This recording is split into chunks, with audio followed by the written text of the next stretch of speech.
जनसंख्या आधिक्य व न्यून जनसंख्या की अवधारणा का अध्ययन करने के पश्चात अब हम शुरू करते हैं अनुकूलतम जनसंख्या का सिद्धांत। इस सिद्धांत की उत्पत्ति जनसंख्या व संसाधनों के संबंधों के तुलनात्मक विश्लेषण से हुई है, अर्थात इसमें जनसंख्या व संसाधनों का तुलनात्मक अध्ययन किया जाता है, विश्लेषण किया जाता है। ब्रिटिश अर्थशास्त्री एडविन कैनिन को इस सिद्धांत का जनक माना जाता है। अनुकूलतम जनसंख्या सिद्धांत, ऑप्टिमम पॉपुलेशन थ्योरी का जनक किसको माना जाता है? ब्रिटिश अर्थशास्त्री एडविन कैनन। उनके अनुसार किसी भी देश की ऑप्टिमम पॉपुलेशन से तात्पर्य है जनसंख्या का वह आकार जो उपलब्ध संसाधन, पूंजी और वर्तमान तकनीकी की स्थिति में अधिकतम प्रति व्यक्ति आय प्रदान करता हो। अर्थात एडविन कैनिन के अनुसार अनुकूलतम जनसंख्या जनसंख्या की वह स्थिति है जब प्रति व्यक्ति अधिकतम आय हो, तो उसे उसने अनुकूलतम जनसंख्या कहा।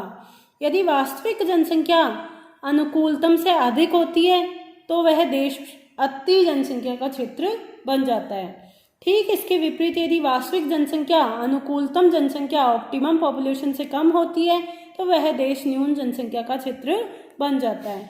इसके अलावा रॉबिन्सन ने अनुकूलतम जनसंख्या की स्थिति में प्रति व्यक्ति अधिकतम उत्पादन और कोर सॉन्डर्स ने प्रति व्यक्ति अधिकतम आर्थिक कल्याण की परिकल्पना दी। इसका मतलब होता है कि रॉबिन्सन ने कहा था कि अनुकूलतम जनसंख्या जनसंख्या की वह स्थिति है जब देश में प्रति व्यक्ति अधिकतम उत्पादन प्राप्त हो। जैसे कि एडविन कैनन ने क्या कहा था? प्रति व्यक्ति अधिकतम आय को अनुकूलतम जनसंख्या का आधार माना था, वैसे ही रॉबिन्सन ने प्रति व्यक्ति अधिकतम उत्पादन को अनुकूलतम जनसंख्या का आधार बनाया, और कार्ल सैंडर्स ने प्रति व्यक्ति अधिकतम आर्थिक कल्याण को अनुकूलतम जनसंख्या ऑप्टिमम पॉपुलेशन का आधार बनाया। डाल्टन ने एडविन कैनन के द्वारा व्याख्यायित अनुकूलतम जनसंख्या की स्थिति में प्रति व्यक्ति आय की संकल्पना में सहमति व्यक्त की। अर्थात डाल्टन तथा एडविन कैनन दोनों ने प्रति व्यक्ति अधिकतम आय की स्थिति को, जब किसी देश की प्रति व्यक्ति आय अधिकतम होती है तब उस देश की जनसंख्या ऑप्टिमम पॉपुलेशन की स्थिति में होती है। जनसंख्या व संसाधनों के सहसंबंध को निम्न सूत्र द्वारा प्रस्तुत किया गया। एम यानी एडजस्टमेंट, यानी जनसंख्या अगर एम पॉजिटिव है मतलब क्या होगा? जनसंख्या ऑप्टिमम पॉपुलेशन की तुलना में ज़्यादा है। एम नेगेटिव है मतलब जनसंख्या ऑप्टिमम पॉपुलेशन की तुलना में कम है। तो यानी एडजस्टमेंट, मॉल एडजस्टमेंट।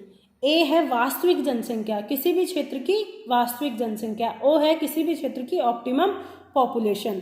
तो जब एम इज इक्वल टू 0 होगा तो वह देश ऑप्टिमम पॉपुलेशन की स्थिति में होगा।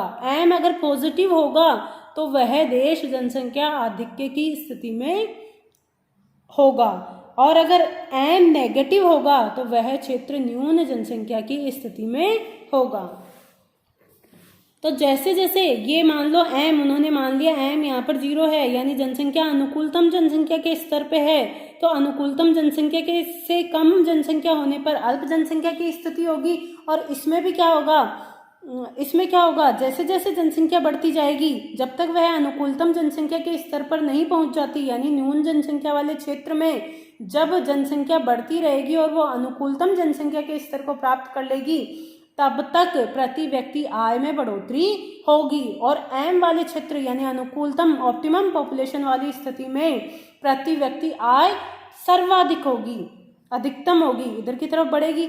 अब जैसे ही किसी भी देश की जनसंख्या ऑप्टिमम पॉपुलेशन की स्थिति ग्रहण कर लेगी, उसके बाद जनसंख्या बढ़ेगी, तो जो प्रति व्यक्ति आय होगी वो लगातार क्या होती जाएगी? घटती जाएगी।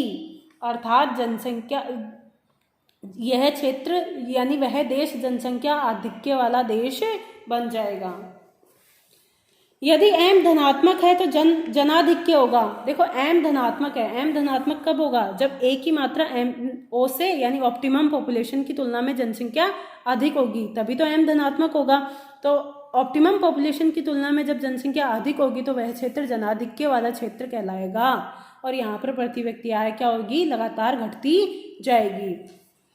इसी प्रकार यदि एम का मान ओ के बराबर है, एम का मान ओ के बराबर है यानी 0 है, एम का मान 0 कब होगा? जब ए का मान क्या होगा? ओ के बराबर होगा। ओ के बराबर यानी जब किसी भी देश की जनसंख्या ऑप्टिमम पॉपुलेशन के बराबर होगी, उस देश की ऑप्टिमम पॉपुलेशन के बराबर होगी, तो m = 0 आ जाएगा। 0 आ जाएगा तो वह क्षेत्र कौन सा होगा? आदर्श अनुकूलतम जनसंख्या रखने वाला क्षेत्र बन जाएगा। m का मान 0 के बराबर हो तो जनसंख्या व संसाधनों के बीच सहसंबंधों की आदर्श व अनुकूलतम स्थिति होगी। वस्तुतः किसी भी देश की अनुकूलतम जनसंख्या स्थिर नहीं होती। क्यों नहीं होती? क्योंकि जो जनसंख्या है और संसाधन है उनके बीच की स्थिति सापेक्षिक स्थिति होती है, गतिशील होती है, क्योंकि तकनीकी में निरंतर परिवर्तन आने के साथ साथ संसाधनों के उपयोग की मात्रा भी बढ़ती जाती है, संसाधनों का गहनतम उपयोग किया जाता है, अनुकूलतम उपयोग किया जाता है, जिसके कारण संसाधनों की क्षमता में भी निरंतर वृद्धि होती है। इसी प्रकार अल्प जनसंख्या व अधिक जनसंख्या की अवधारणा भी गतिशील होती है। यह वास्तविक भी हो सकती है और सापेक्षिक भी हो सकती है, जो हम पहले पढ़ चुके हैं। क्लार्क ने वास्तविक व सापेक्षिक तथा अल्प जनसंख्या व जनाधिक्य की अवधारणा भी प्रस्तुत की, जो हमने पढ़ी थी इससे पहले वाले में। तो ओ यानी ऑप्टिमम पॉपुलेशन क्या हो गई? किसी भी देश की जनसंख्या का वह मान जब प्रति व्यक्ति आय अधिकतम होती है, प्रति व्यक्ति उत्पादन अधिकतम होता है और प्रति व्यक्ति आर्थिक कल्याण अधिकतम होता है। ऑप्टिमम पॉपुलेशन की तुलना में किसी भी क्षेत्र की जनसंख्या कम होने पर उस क्षेत्र को न्यून जनसंख्या वाला क्षेत्र कहा जाएगा। किसी भी देश की पॉपुलेशन अगर ऑप्टिमम पॉपुलेशन की तुलना में अधिक है तो उस देश को जनाधिक्य वाला क्षेत्र कहा जाएगा।